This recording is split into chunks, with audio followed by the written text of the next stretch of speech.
Hey guys, Stuckett here, and today I'm going to quickly run through the current character I'm playing for Monoliths. I'm taking a Glacier from here, and I'm also going to run through some stats in a little bit.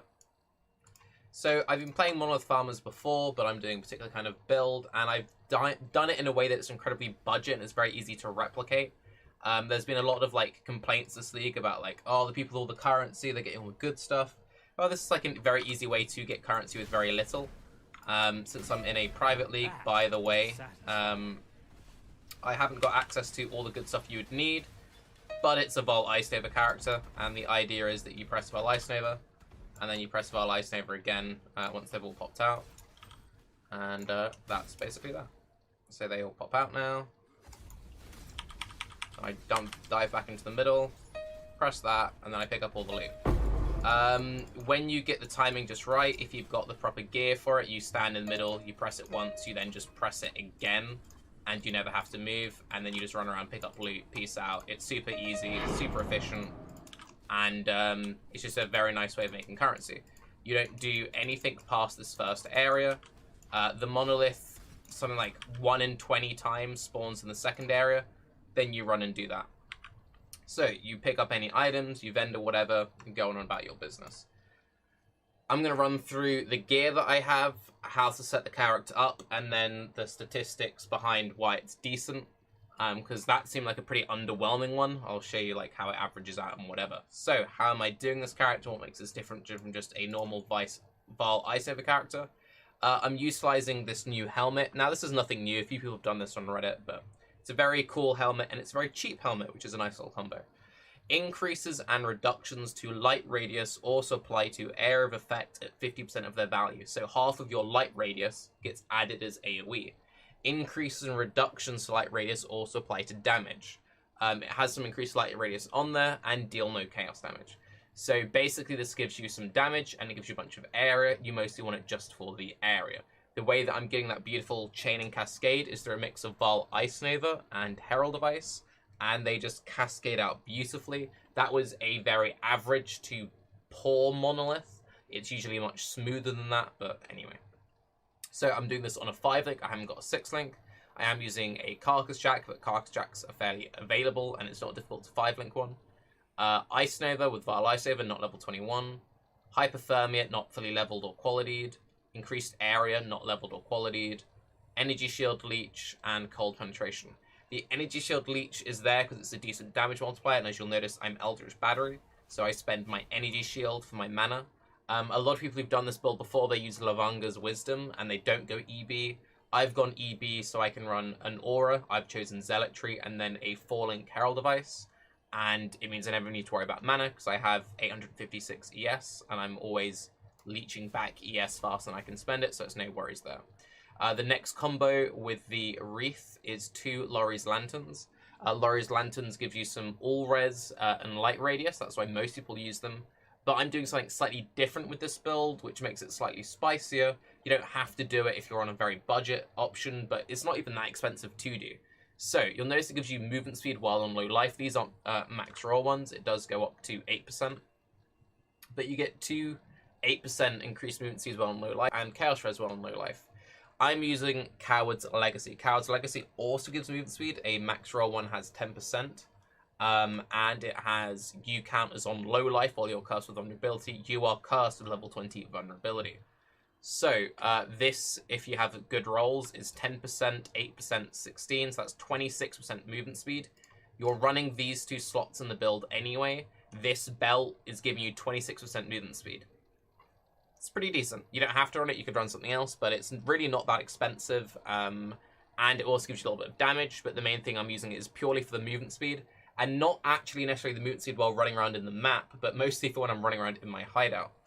The next thing where you're instantly going, but hang on Taki, you have to be cursed that, so why using Kiara's? Because Kiara's gives immune to freeze, chill, curse, and stuns during flask effect. I'm in a small private league. We haven't got the stun avoidance flask craft yet. If we did have that, it's very easy to get in trade league. It will cost you nothing to buy it off another player. You can have some energy shield and then have that, and you are immune to stun. The big thing with Val abilities is if you get stunned while pressing the Val ability, you don't cast it and you lose all of your souls, so it completely breaks your combo. So you want some form of stun immunity. A lot of people use Comb's Roots. The problem with using Comb's Roots is you don't have movement speed boots, so it makes clicking all the loot at the end, and it's usually lots of little splinters spread very far, and navigating your hideout, even a very small hideout like this, it makes it feel very sluggish. So I've gone for the Kiaras. It's a shame it turns this off every now and again, but this is mostly just for utility, movement speed, and sometimes a little bit of damage, but mostly just movement speed. You don't need 7 League Steps. 7 League Steps adds nothing to the build but movement. You could use anything else, because it doesn't add any stats or any resist. You could go MF. I'm using this because moving faster is better than MF in my opinion. For gloves, I'm using Null and Void. You could use any pair of Rampage gloves. Rampage gloves are very easy to get this league because there are so many sources of Rampage gloves. You can get any pair you want for like an Alk, good to go, Flesh and Spirit. You could also go for Bisco's belt for the quantity, but that's kind of expensive. This is much cheaper. So this is kind of the setup. Have Rampage somewhere because Rampage gives you movement speed. Run the highest movement speed boots you have available to you. You don't have to use this, but movement speed is nice. I'm then using Zeal's Amplifier. This gives up to 50% area per enemy killed recently. As you saw from that demonstration in that map, we kill 50 enemies very quickly. This scales our Herald of Ice, our Vaal Ice Nova very nicely. And then I'm using this for resists. Yeah, this reduces my rarity, which is kind of a bad thing when you're MFing. The thing is, though, is quantity and rarity doesn't affect chests. So it doesn't really affect me that much. It is obviously a negative since it's a penalty. But the chest is the main source of the loot when you're doing monoliths. And it's kind of whatever. It's the only way I could cap out my resists. I didn't really want to plan around. I didn't want to work it out properly. I could have also capped my resists through like my amulet or something, but it is what it is. And then the final thing is I'm just using an amulet with some resists on there and some Cold Leech's life. Not mandatory whatsoever. I just wanted the build to feel slightly smoother, so I wanted a teeny weeny bit of life leech. My Herald of Ice setup is Herald of Ice with Onslaught for Onslaught generation, Ice Bite, so I sometimes get Frenzy Charges, and increased area, so it cascades out neater. Otherwise, everything is utility, Flame Dash, Fast Casting, Enhance. You don't need the Enhance, just movement. And then I have a faster casting Portal Enhance, so I cast Portal faster to get out maps. You don't need this. In the helmet, I have a 4-link Ice Spear setup. Eventually, you want to craft a Bloodstained staff, ideally. Then you come up this part of the skill tree, take these nodes, which gives more area. Spell crit, spell multi, spell crit, spell multi, and life. You would eventually do that, however that is very expensive. There's only one Bloodstained fossil in my entire private league. There's only been one found, and he's also trying to craft a weapon with it. And people are telling me there are a couple of Exalteds in the trade leagues. So, as you can see, you don't need it. It's just if you have it, then, as I said earlier, you just press 1-2, standing in the middle. You don't need to do any awkward running around, but you'd ideally use a staff. I'm going an Assassin. The reason I'm going Assassin is Ambush and Assassinate mostly. It's getting that guaranteed crit multi and crit chance and damage with enemies on full life, then getting some base crit and stuff. Just makes the Herald of Ice chain a bit smoother. You could also mess around with using crit gloves or running crit strikes on your Herald of Ice and going more auto-bombery. I just threw these together literally within a day, but let's run through some of the statistics and kind of what to expect to get back. Another reason why I say this is a very budget setup is you don't even need Elder Orb or anything for this. So when it comes to sustaining glaciers and setting up my Atlas, I have Glacier as my only tier 2. I've unshaped every single other tier 2. I've removed all tier 3s. But I don't have my Elder Orb yet just because I haven't bothered setting it up yet. All I've been doing is just like mapping in some Shaper. I need to get around to setting up Uber Elder. So I shaped Mausoleum and I left Leyline on there. You would want to Elder one of these, shape the other. Removed all tier 3s. I also removed all tier 4s but Strand. Since I also run this on Strand every now and again. And let's just go into what you can expect to get roughly from purely Alk and going. No Varling, no Sextants, no nothing. So, from 72 Glaciers with not a proper setup, I got 41 Glaciers back. And then I got all of these other maps. You'll notice I got some notable ones. I got Horrendous Mana from an Incubator. I was just proccing the Incubator as soon as they dropped. And I got a Beachhead. I've run 4 Beachheads this league, and they basically all just come from Legions. You regularly get them. They're pretty nice. In terms of raw currency drops from 72 maps, I got 22 Chaos Raw. I got 48 48 Alchemies, 13 Regals, 39 Scours, 93 Jewelers, 53 Fusings, 66 Chance Orbs, 21 Regrets, 15 Varl Orbs, 20 Bless, 7 GCP, 9 Glassblowers, 20 Silver Coins, 53 Alterations, 97 Chromatics, a bunch of Fossils, some Essences, 2 Annuls, nearly half an Ancient Orb, 14 Sextants, 44 Chisels, 3 Horizons, and a bit, and some other stuff from vendoring random currency that I got, like just 6 sockets and random rares or trash uniques. That was another 17 alks, 89 alterations, 100, 200, 259 jewelers, so 259 plus that, 350-ish, something for others. In terms of div cards, a bunch of trash div cards, picked up everything. 8 stacked decks, which we'll open now. So Astromentus, that's decent. Crown of Eyes, not good. Blood Bond, not good. Stormcloud, not good. Perennis Mana, that's good, that's nice. Ring of Emeth, meh. Blood of Corruption, eh. And a random map, so kind of whatever. We got some decent ones in here.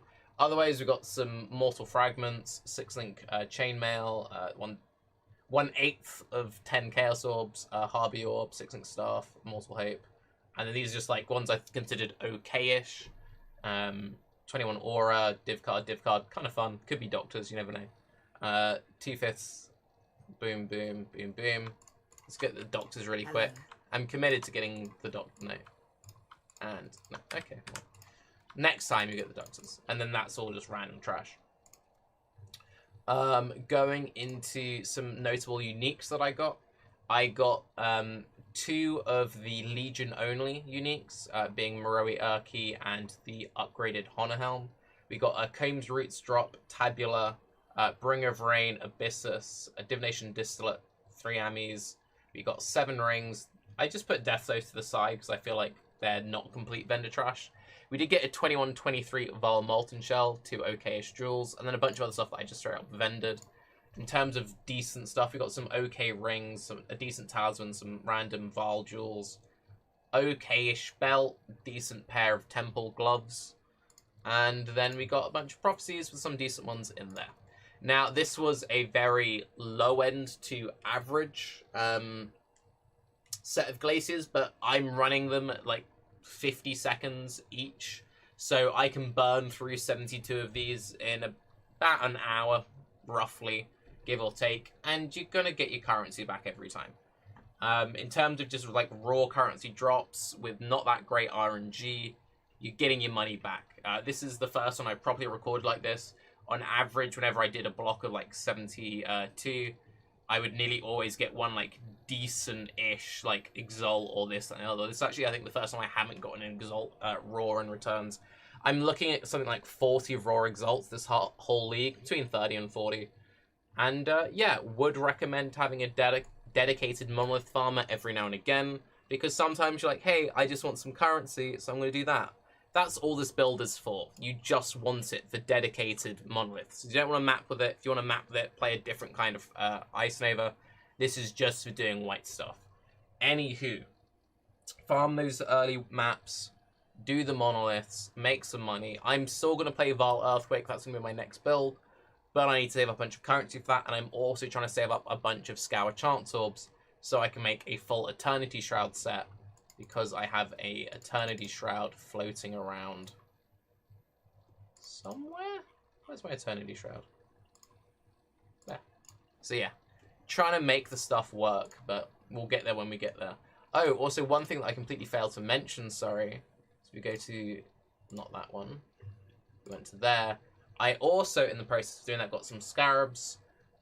We got a whole Karui emblem, a whole Eternal emblem, nearly a whole Val, 77 Templars, 36 Maraketh, and we got some change over there. So yeah, it's decent. Anyway, I'm Taki. Have a good day. Ice Nova, by the way.